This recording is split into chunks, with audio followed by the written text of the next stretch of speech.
সোমবাৰ দিন অথবা ৰাতি নবীজি শিকাই দিয়া সৰু এটি দোয়া মাত্ৰ 3 বাৰ পাঠ কৰক কপাল খুলি যাব জীৱনৰ অভাৱ অনাটন দৰিদ্ৰতা আল্লাহ তাআলাই দূৰ কৰি দিব হালাল ৰিজিকৰ দৰজা খুলি দিব এনেকুৱা ঠাইৰ পৰা আপোনাৰ কাৰণে আল্লাহ ৰিজিক পঠাই দিব য'ত নেকি আপুনি কেতিয়াও কল্পনাও কৰা নাছিল মোৰ প্ৰিয় দিনী ভাই বন্ধুসকল মোৰ অতি শ্ৰদ্ধাৰ মা আৰু ভনীসকল এই আমল আপুনি কেনেকৈ কৰিব কোন সময়ত আমলটি কৰিব লাগিব মই ধুনীয়াকৈ আমলৰ নিয়মখিনি ধুনীয়াকৈ বুজাই দিয়াৰ চেষ্টা কৰিম মোৰ প্ৰিয় দিনী ভাই বন্ধুসকল আমি সকলোৱে টকা পইচা ইনকাম কৰোঁ বিভিন্ন লাইনত আমি টকা পইচা উপাৰ্জন কৰি আছো কিন্তু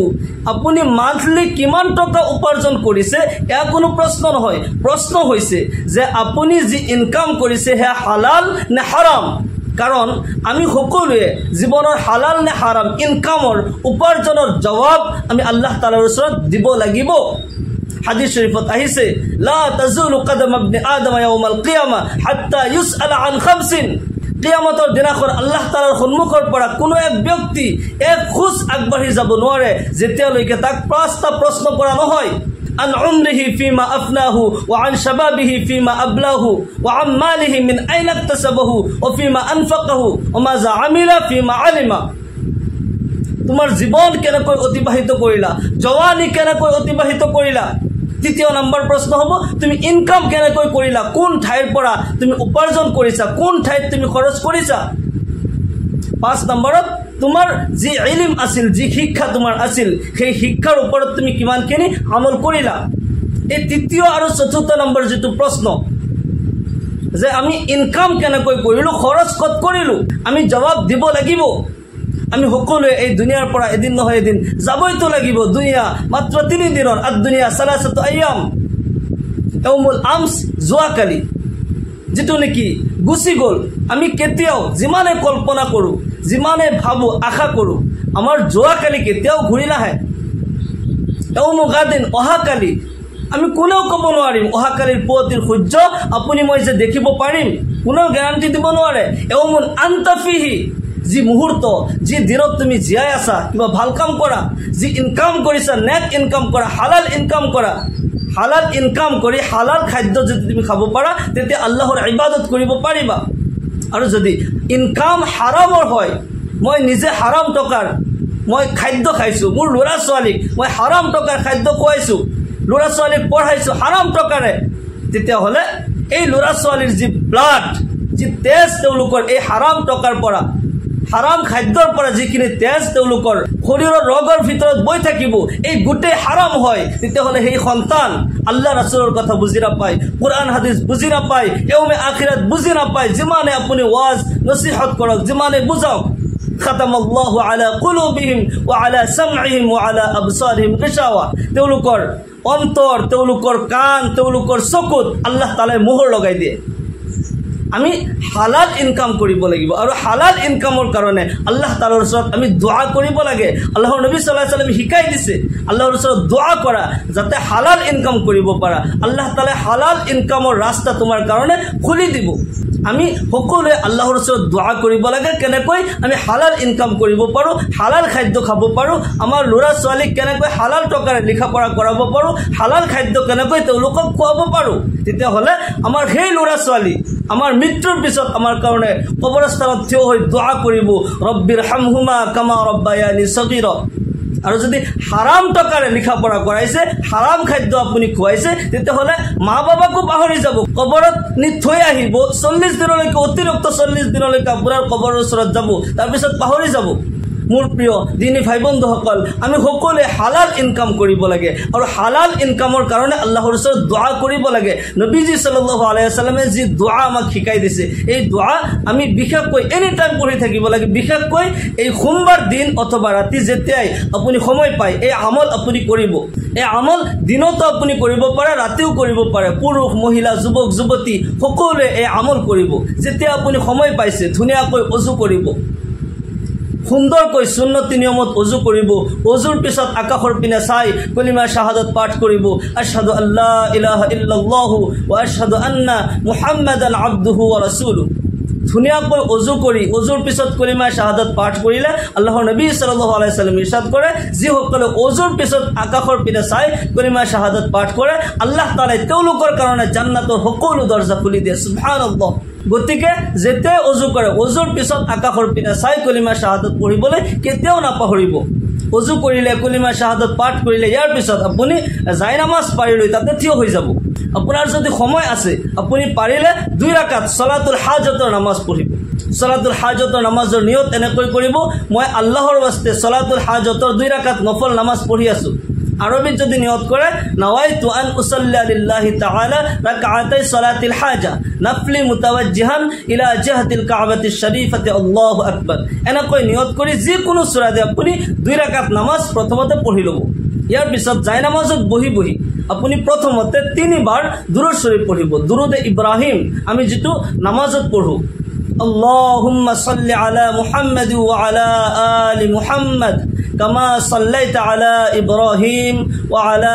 آل إبراهيم إنك حميد مجيد اللهم بارك على محمد وعلى آل محمد كما باركت على إبراهيم وعلى آل إبراهيم إنك حميد مجيد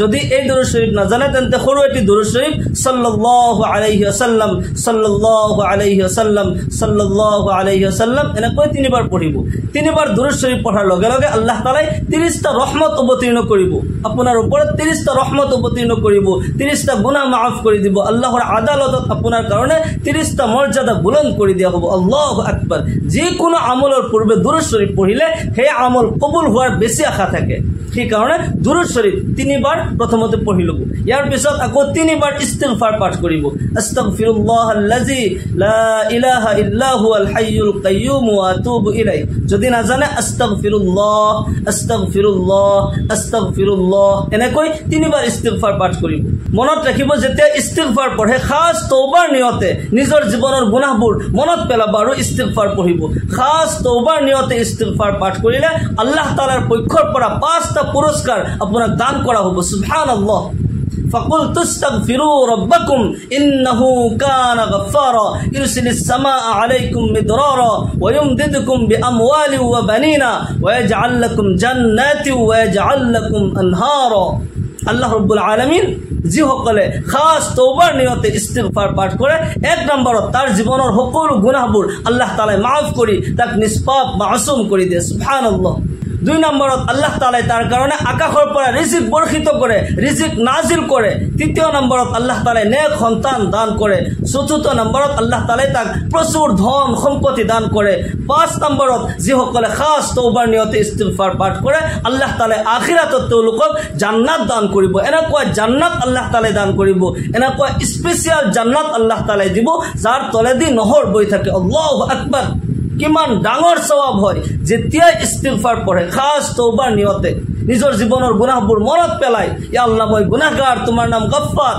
আল্লাহ তাআলা বহুত দয়াবান হয় আল্লাহ তাআলাই কয় লা তাকনাতু মিন রাহমাতিল্লাহ হে বিশ্বৰ মানৱ জাতি তোমালোকে মোৰ ৰহমতৰ পৰা কেতিয়াও নিৰাশ নহবা তোমালোকৰ কাৰণে মোৰ ৰহমতৰ দরজা এনি টাইম খোলা আছে 24 ঘণ্টা খোলা আছে যেতিয়াই তুমি বুজি পাইছা তুমি ভুল কৰিছা বুলি মোৰ ওচৰত আহা তওবা কৰা তুমি যদি জমিনৰ পৰা আৰম্ভ কৰি আসমান লৈকে এই পৃথিৱী যদি তুমি গুনাহ কৰি ভৰপুৰ কৰি দিয়া আৰু এবাৰ মোৰ ওচৰত আহা আৰু কোৱা ইয়া আল্লাহ মই গুনাহগাৰ তোমাৰ নাম গফফাৰ তোমাৰ দৰবাৰত হাজিৰ হৈছো মোক মাফ কৰি দিয়া মোক ক্ষমা কৰি দিয়া আল্লাহ তাআলাই কয় মই তোমাৰ জীৱনৰ সকলো গুনাহবোৰ মাফ কৰি তোমাক নিষ্পাপ মাসুম কৰি দিম আল্লাহু আকবার আল্লাহ তাআলা কিমান দয়াবান হয় কিমান মহান হয় আমি খাস তওবার নিয়তে আল্লাহ তাআলাৰ ওচৰত তওবা কৰিব লাগে ইস্তিগফাৰ পঢ়িব লাগে আপুনি 3 বাৰ ইস্তিগফাৰ পঢ়িলে ইয়াৰ পিছত আপুনি নবীজি শিকাই দিয়া এই দোয়াটি পঢ়িব আল্লাহুম্মা কফিনি বিহালালিকা আন হারামিকা ওয়া আগনিনি বিফজলিকা আম্মান সিওয়াক اللهم اكفني بحلالك عن حرامك وأغنني بفضلك عمن سواك اللهم اكفني بحلالك عن حرامك ওয়া আগনিনি বিফাজলিকা আম্মান সিওয়াক। এই দোয়াটি আপুনি 3 বার পঢ়িব। তার পিছত হাত তুলি আল্লাহ রাব্বুল আলামিনের ওচৰত দোয়া কৰিব। আল্লাহ ৰাব্বুল আলামিন এই আমলৰ বৰকতে আপোনাৰ জীৱনত আল্লাহ তাআলাই প্ৰচুৰ ধন সম্পত্তি দান কৰিব। হালাল ৰিজিক ইনকাম কৰাৰ ৰাস্তা আল্লাহ তাআলাই খুলি দিব। আপুনি টকা পইচা কম ইনকাম কৰিছে বা বেছি ইনকাম কৰিছে সেইটো কোনো কথা নহয়। যদি হালাল ইনকাম হয় তাতে বৰকত আছে।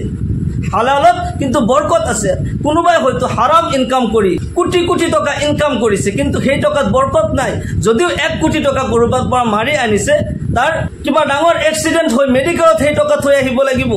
একফালে আনিব আৰু একফালে যাব, কিন্তু অনুভৱ নকৰিব জীৱনত পেৰেশানি বালা মুসিবত কিয় আহে।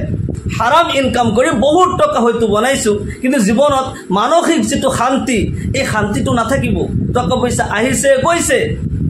কিন্তু মনত রাখিব আল্লাহ তাআলাই যাতে হালাল ইনকামৰ হালাল উপাৰ্জনৰ ৰাস্তা খুলি দিয়ে। আমি এনি টাইম আল্লাহৰ ওচৰত দোয়া কৰিব লাগে। আল্লাহৰ নবী সাল্লাল্লাহু আলাইহি ওয়াসাল্লাম আল্লাহৰ ওচৰত দোয়া কৰিছিল যে হালাল ইনকাম কৰাৰ তুমি তৌফিক দিয়া, হালাল ইনকামৰ ৰাস্তা তুমি খুলি দিয়া। আমি সকলোৱে আল্লাহৰ ওচৰত হালাল ৰুজি ইনকামৰ কাৰণে দোয়া কৰিব লাগে। আল্লাহ তাআলাই আমাক সকলোকে কোৱা আৰু শুনাতকৈ বেছি বেছি আমলৰ তৌফিক দান কৰক। সকলোৱে আল্লাহুম্মা আমিন। ওয়া আখিৰু দাওয়ানা আনিল হামদুলিল্লাহি ৰাব্বিল আলামিন। আসসালামু আলাইকুম ওয়া ৰাহমাতুল্লাহি ওয়া বাৰাকাতুহু।